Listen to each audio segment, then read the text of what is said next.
Buenas noches y bienvenidos una vez más a su programa Encuentros Transversales. El día de hoy nos encontramos con tres expertos en materia de derechos humanos y abordaremos la temática del punto 3 del acuerdo final que trata sobre el fin del conflicto con las FARC-EP. Se encuentran con nosotros en el panel de invitados la doctora Gina Mauren Mosquera Rubio, administradora de empresas, vinculada con el Ministerio del Trabajo y Seguridad Social. Asimismo, nos acompaña el doctor Jair Antonio Díaz Vargas, abogado, experto investigador en derechos humanos, y no podía faltar en nuestro panel el doctor Plinio Darío Prado Mera, profesional del derecho con vasta experiencia en el sector privado. Para dar inicio a nuestro conversatorio, podríamos manifestar que efectivamente el punto 3 del acuerdo final trata sobre el fin del conflicto. Plantea la hoja de ruta para terminar de manera definitiva las acciones ofensivas entre la fuerza pública y las FARC-EP, las hostilidades y cualquier acción que afecte a la población civil. De igual manera, propone medidas para la realización y el procedimiento de dejación de armas, el inicio del proceso de reincorporación de los excombatientes y de esta manera crear las condiciones para el inicio de la implementación del acuerdo de paz. Así las cosas, profundizaremos un poco sobre estos puntos que lo integran y en primera instancia conversaremos sobre el acuerdo de cese al fuego y cese de hostilidades bilaterales y definitivas. Empezaremos con el abogado Jair Antonio Díaz Vargas. Doctor, luego de firmado el acuerdo de paz y con él el fin de la guerra, ¿qué pasó entonces con las armas que estaban en poder de las FARC-EP?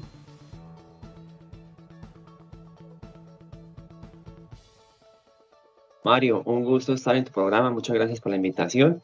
Sí, bueno, los protocolos de dejación de armas establecen los procedimientos técnicos que aseguran que las FARC entregarán la totalidad de sus armas a las Naciones Unidas. Estos determinan los tipos de armas, armas individuales, armas de apoyo, granadas, municiones y los procedimientos que se vayan a surtir para la destrucción y construcción de los tres monumentos que se pactaron en este cese y dejación de armas. Por supuesto, este procedimiento se hizo a través de las Naciones Unidas, quien fue el organismo que certificó y comunicó al país que las FARC dejaron definitivamente sus armas. Se dice que ya se entregaron todos los monumentos. Entonces, ¿qué ha pasado con el monumento ubicado en Cuba? Mario, en el punto 3 del acuerdo final, el gobierno y las guerrillas acordaron crear 3 monumentos con el armamento fundido. En Bogotá se inauguró uno, se llama Fragmentos. En Nueva York se instaló el segundo y fue de forma muy desapercibida. Este tiene nombre de Cusicasay o Cusicausay. Y el tercero, que debe quedar en Cuba, no ha tenido ningún avance. Les cuento, 3 años después de que casi las 9.000 armas y municiones quedaran en manos de la ONU, estas se fundieron y se convirtieron en algo más de 37 toneladas de metal. La obra instalada en Bogotá fue diseñada por el artista Doris Salcedo y la de Nueva York por el artista chileno Mario Pazo. Y aunque esta ya está ubicada en la sede de las Naciones Unidas en Nueva York, no ha sido inaugurada y poco se sabe de esto en Colombia. No se ha hecho ningún pronunciamiento oficial por parte del Ministerio de Cultura ni ha definido un acto de inauguración como tal. Ni siquiera el mismo escultor presenció el montaje de su obra. Es más, él dice haberse enterado de su instalación por una foto en Instagram donde fue etiquetado. Ahora bien, el último y tercer monumento, que estaría en La Habana, Cuba, donde fue la sede de las negociaciones entre el gobierno de Juan Manuel Santos y los voceros de las guerrillas, es el que más retrasos presenta. ¿Pero a qué se debe esto?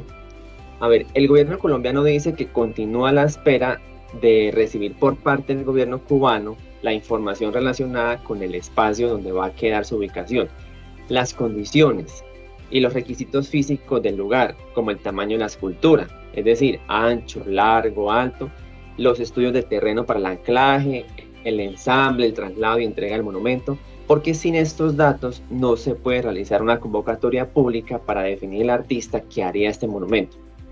Y por parte de la embajada cubana dicen que este tema estaba coordinándose con el Ministerio de Cultura, pero que quedó suspendido por la pandemia. Esto puede traducirse también en las relaciones que tiene en este momento el presidente Duque con el gobierno cubano. Bien, gracias. Nos surge una inquietud. ¿Qué está pasando con los espacios territoriales de capacitación y reincorporación?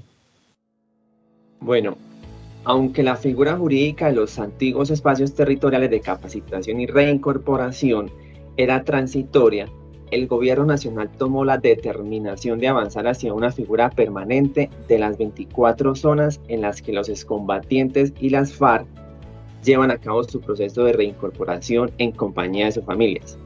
Esto con el fin de generar arraigo socioeconómico y soluciones permanentes a los excombatientes que decidieron dejar las armas y reincorporarse a la sociedad. El gobierno nacional creó una ruta que orienta la adquisición de predios para la reincorporación, donde los reinsertados podrán tener vivienda y podrán desarrollar sus propios proyectos productivos en estos espacios. Gracias, mi doctor Yair. Y ahora a ti, para Mario, hablar... muchas gracias. Bien, ahora para hablar un poco acerca de este proceso de reincorporación con las FARC-EP. Esa reincorporación a la vida civil, en lo económico, en lo social, en lo político, de acuerdo a sus intereses. Invitamos a nuestro amigo Plinio Darío Prado Mera para que brevemente nos contextualice cómo avanza ese proceso de reincorporación a la vida civil de los excombatientes de las FARC. Muy buenas noches, Mario. Muy buenas noches a mis otros pares, los panelistas. Gracias por la invitación a tu programa, Mario. Bueno, algo que tenemos que tener en cuenta sobre este aspecto es que la reincorporación a la vida civil de los excombatientes de las FARC tiene que ser un proceso integral y sostenible. ¿Esto qué implica? Que sea integral, que abarque varias esferas de la vida, del ámbito personal de los excombatientes, y sostenible, pues que permita que estas personas puedan continuar en la vida civil sin reincidir a tomar armas o a ser parte de estos grupos armados. Adicional a esto, este proceso de reincorporación pues también es excepcional y transitorio, obviamente por las condiciones y las características que tiene pues el proceso de paz. Vale, bajo este proceso de reincorporación, ¿cómo ha avanzado o qué se ha tenido? Entonces, con el propósito de tomar medidas a corto, mediano y largo plazo, lo que se ha hecho en primera instancia es atender los derechos de cada excombatiente en cuanto a salud, procesos psicosociales, educación y reunificación de núcleos familiares, que es lo esencial. Por otro lado, se ha buscado fomentar apoyos económicos excepcionales y transitorios, mediante los cuales ellos puedan pues tener una estabilidad económica y pues puedan dejar las armas y garantizar sus necesidades básicas. Y por última medida, lo que se ha buscado desde el gobierno es que existan apoyos excepcionales dedicados a, más que nada, a la organización de economías sociales comunes, es decir, que se organicen a través de gremios, asociaciones u organizaciones para que esos guerrilleros o excombatientes, se puedan reincorporar a la vida civil. Gracias, doctor. Otra de las demandas que expresan los excombatientes de las FARC es que se cumpla lo relacionado con la adjudicación de las tierras. ¿Cómo ha avanzado, doctor, este proceso? ¿Cómo va avanzando este proceso? Claro, Mario, algo que tenemos que tener en cuenta es que para poder garantizar este punto o este aspecto, desde el gobierno nacional se creó una agencia que es la Agencia de Reincorporación y Normalización. ¿Listo? A través de esta agencia lo que se ha buscado es adquirir predios, digamos, para el Estado, y de igual forma entregar estos predios a diversos excombatientes que se encuentren organizados, agremiados o que se encuentren asentados en determinadas zonas, con el fin de que pueda generarse a través de esta adjudicación de predios o de bienes, soluciones de vivienda y sobre todo la ejecución de proyectos productivos. Más o menos hasta el 30 de abril del año en curso se habían entregado, de acuerdo a datos de esta entidad, alrededor de 1.060 hectáreas con estos fines. También de conformidad con los datos y las cifras que nos arroja esta agencia, más o menos entre 40 a 48 excombatientes de las FARC, que se encuentran en proceso de reincorporación, recibieron el predio Payandeses 2, que se encuentra ubicado en el municipio del Patía, en el departamento del Cauca, y pues que obviamente es crucial para el proceso de reincorporación de este país. Este predio tiene aproximadamente unas 42 hectáreas y se encuentra ubicado pues en el estrecho, conocido como el estrecho en el Cauca. Y de igual forma, también se debe tener en cuenta pues de que se sigue este proceso, se han continuado con estudios de pues que sean prefactibilidad o como se diría en términos de contratación estatal, estudios previos que pues permitan definir el diseño de construcción de viviendas y pues que sean definitivas para los excombatientes de las FARC. A la fecha, el gobierno ha destinado aproximadamente como 16.000 millones de pesos en la compra de 19 territorios con el fin de pues avanzar con este proyecto de asignación de territorios y de viviendas, y de igual manera pues se pretende, que en este territorio habiten aproximadamente 2.626 combatientes con sus familias. Bien. Frente a las obligaciones de los excomandantes guerrilleros y de las exguerrilleras también, integrantes de los órganos directivos de la nueva fuerza política que surge del tránsito de las FARC-EP a la legalidad para garantizar la correcta ejecución y esa estabilidad del acuerdo de paz, ¿qué podríamos decir al respecto? Bueno, lo primero que tenemos que tener en cuenta es que de los excomandantes guerrilleros integrantes y que hayan hecho parte de órganos directivos de la organización de las FARC, el compromiso que se adquiere con la dejación de armas y más que nada con la desmovilización de estas personas es que puedan adquirir una fuerza política y que el movimiento, digamos, insurgente o el movimiento armado de las FARC haga tránsito a un movimiento político para que desde la legalidad puedan contribuir de manera activa, en primer lugar, a garantizar la efectividad y la materialización del proceso de paz o del acuerdo final. Y con base en esto, que estos directivos puedan tener también la opción de tener representatividad a través del partido político y puedan también desde cualquier municipio del país o con cualquier otro movimiento político tener una participación activa dentro de los cargos que son de elección popular y más que nada en cargos públicos, ¿listo? Para que puedan contribuir desde estos escenarios públicos al proceso de paz, a la consolidación y la materialización de este acuerdo. Gracias. Y ahora, para terminar, hablaremos de este acuerdo sobre garantías de seguridad y lucha contra las organizaciones y conductas criminales responsables de delitos que atentan contra defensores y defensoras de derechos humanos, movimientos sociales o movimientos políticos que han amenazado y han atentado contra personas que participan en la implementación de acuerdos y en esa construcción de paz. Para eso invitamos a la doctora Gina Mauren Mosquera Rubio para que brevemente nos contextualice cómo ha sido ese gran reto de crear toda esa arquitectura institucional propuesta para la garantía de seguridad en el marco del fin del conflicto. desde mediados del 2017, esta arquitectura institucional entró en funcionamiento con unos mandatos claramente definidos y sin una secuencia establecida para el cumplimiento de sus competencias. Cabe resaltar que se crean según lo dispuesto en el Acuerdo sobre las Garantías de Seguridad, el cual contempla una serie de medidas encaminadas a brindar protección y seguridad. Este acuerdo está encaminado en 3 medidas principales. La primera es fortalecer la política de investigación criminal frente a las organizaciones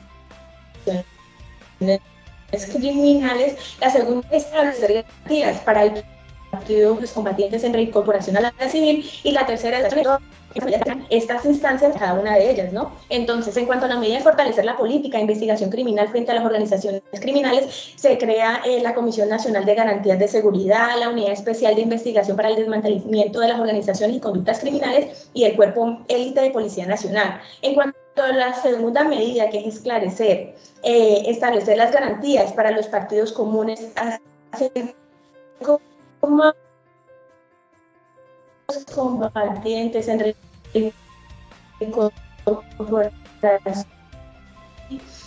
el marco del sistema integral de ejercicio de la política, se creó la Subdirección de la Unión Nacional de Protección, se crea la Mesa Técnica de Seguridad y Protección, convivencia y prevención de estigmatización y las medidas de autoprotección. En cuanto a la tercera medida, que es la protección de comunidades y organizaciones en los territorios, pues tendientes en garantizar la protección individual y colectiva de las comunidades, están definidas en el Programa Integral de Seguridad y Protección para las Comunidades y Organizaciones en Territorios y la reforma al sistema de alertas tempranas. Se reconoce que todas estas instancias fueron creadas normativamente y están en funcionamiento. Sin embargo, en el cumplimiento de sus mandatos, que tienen como propósito desmantelar las organizaciones criminales, pues han tenido retrasos y varias limitaciones, Mario. Gracias, doctora. Y en vista de todo lo afirmado anteriormente, ¿cómo fue esa creación del Pacto Político Nacional dispuesto en el acuerdo final? Bueno, pues el acuerdo final estableció que el gobierno y el Partido Comunes debían promover con diferentes sectores a nivel nacional y desde las regiones un pacto político cuyo objetivo es comprometer a la población para que nunca más se utilicen las armas en la política y se promuevan organizaciones violentas como el paramilitarismo, ¿no? Asimismo, se prohíbe el paramilitarismo, que se cumplió en el 2017 con la aprobación por parte del Congreso de la República y la Corte Constitucional, por medio del cual se dictan disposiciones para asegurar el monopolio legítimo de la fuerza y el uso de las armas por parte del Estado.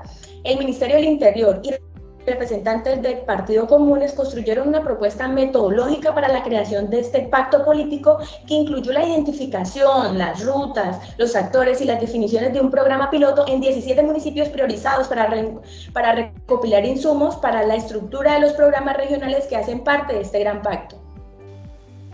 Bien, y a todos nos surge una inquietud de que cómo avanza esta unidad especial de investigación para el desmantelamiento de las organizaciones y de estas conductas criminales.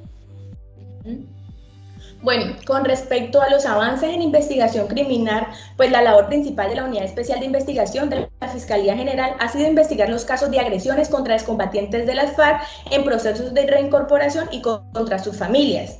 Desde el acuerdo final hasta marzo de 2021, la unidad avanza en la investigación de 359 hechos victimizantes. De estos se ha avanzado en el esclarecimiento del 53% de los casos, correspondientes a 193 hechos.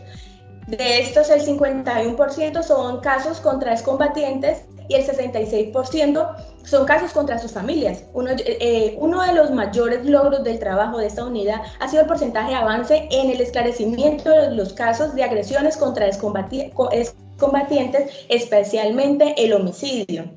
Como la labor y los logros de la unidad se ha concentrado en la labor anteriormente señalada, pues otras funciones de esta instancia han sido poco reconocidas y representan retos para el cumplimiento total de su mandato. Una de ellas es la creación de la metodología de investigación especializada, las cuales han tenido avances según la información de la Procuraduría y la Consejería Presidencial para la estabilización y la consolidación de la información. De acuerdo con la Procuraduría, la unidad diseñó e implementó una estrategia de investigación para apoyar el desmantelamiento de las organizaciones criminales con un enfoque multidisciplinario. Bueno, amables oyentes, televidentes, esto ha sido la participación de nuestros tres profesionales que son especialistas en derechos humanos. Les agradecemos su presencia, les agradecemos todos sus conceptos, su puntualización en este tema tan importante que es el punto 3 del acuerdo final, que trata sobre el fin del conflicto con las FARC. A todos les agradecemos mucho su presencia y hasta una próxima oportunidad. Gracias. Muchas gracias, Mario. A los colegas. Buenas noches.